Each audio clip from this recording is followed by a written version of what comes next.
Next second sum அதே 2017ல கேட்ட sum for the paraboloid X equal to Y equal to Z equal to equal to கேட்கறாங்க. இந்த மாதிரி கொஸ்டின் பார்த்த உடனே நம்மளுடைய மைண்டு எங்க போகணும், இது என்ன சாப்டர்னு போகணும். சரிங்களா?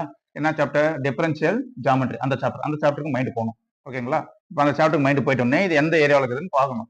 இங்க பாத்தீங்கன்னா paraboloid X Y Z E equal to என்னன்னு கேட்கறாங்க. இப்போ இ என்னன்னு கேட்கறாங்கன்னா ஈயோட ஃபார்முலா நமக்கு தெரியும், R1 dot R2. First fundamental, second fundamental, third fundamental, இதெல்லாம் நீங்க படிச்சிருப்பீங்க. சரிங்களா? அப்ப ஈன்றது கோஎஃபிஷியன்ட் தான், ஃபண்டமெண்டல்ஸ்னுடைய கோஎஃபிஷியன்ட் தான். R1 டாட் R1 தான் கண்டுபிடிக்கணும். R1ன்னா என்னன்னு தெரியணும். R1ன்னா யூவை பொறுத்து பார்ஷியலா டிபெண்ட் பண்ணும், அதுதான் R1. சரிங்களா? இங்க R எழுதிட்டோமா கொடுத்துங்கிறத U V U square minus V square எழுதிட்டோம். X Y Z R1 எழுதிட்டோம் கொடுத்துங்கிறத R1 கண்டுபிடிக்கலாங்களா? R1 அப்புறமேட்டு R1 டாட் R1 போகலாம். R1 கண்டுபிடிக்கலாம். யூவை பார்ஷியலா டிபெண்ட் பண்ணுங்க. U டிபெண்ட் பண்ணா 1.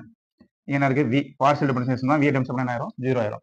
இங்க U ஸ்கொயர் டிபெண்ட் பண்ணா 2U. ஓகேங்களா? V ஸ்கொயர் டிபெண்ட் பண்ணா 0 ஆயிரும். ஏன்னா பார்ஷியலா U தான் டிபெண்ட் பண்றோம். சரி, R1 கண்டுபிடிச்சிட்டோம். R2 கண்டுபிடிக்க தேவையில்ல. F கேட்டாங்கன்னா R2 கண்டுபிடிக்கணும். F ஃபார்முலா என்ன சொல்லுங்க பார்க்கலாம். R1 dot R2. G என்ன ஃபார்முலா? R2 dot R2. சரிங்களா? E அப்புறம் F உடனே R2 டாட் R2 எழுதிக்கூடாது. இதுதான் நம்ம பண்ற மிஸ்டேக். பொறுமையா படிக்கணும். சரிங்களா? R1 டாட் R1 மல்டி பண்ணுங்க. இதையே இன்னொரு டைம் மல்டி பண்ணும். சரிங்களா? அதான் டாட். 1 இன்ட்டு 1 1 தான். டாட் வச்சு என்ன பண்ணணும்? பிளஸ் எழுதணும். 0 into 0 0 plus 2U into 2U என்ன வரும்? 4U square. ஓகேங்களா? இது அப்படியே ஸ்கொயர் பண்றீங்க, அவ்வளவுதான். முக்கியம். அவ்வளவுதான் எழுதுங்க.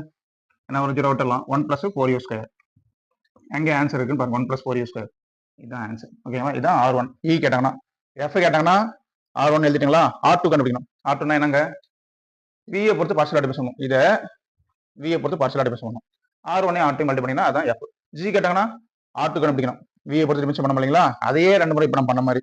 சரிங்களா? R2 டாட் R2 தான் F. இதுலயே நிறைய கொஸ்டின்ஸ் இருக்கு. இதுல வந்து எக்கச்சக்க கொஸ்டின்ஸ் இருக்கு. ஒரு கொஸ்டின் இப்ப 2017ல இந்த மாதிரி கேட்டிருக்காங்கன்னா, அப்ப இதை திரும்பி கேட்பாங்களா சார்? இந்த கொஸ்டின் கேட்கறதுக்கு வாய்ப்பு ரொம்ப ரொம்ப கம்மி. ரொம்ப ரேர் கேட்கறது. சரிங்களா? ஆனா எந்த மாதிரி கேட்கலாம்? F கேட்கலாம், G கேட்கலாம், வேற என்ன மாதிரினா கேட்கலாம். ஓகேங்களா? சரி, அடுத்து கணக்கு போலாம்.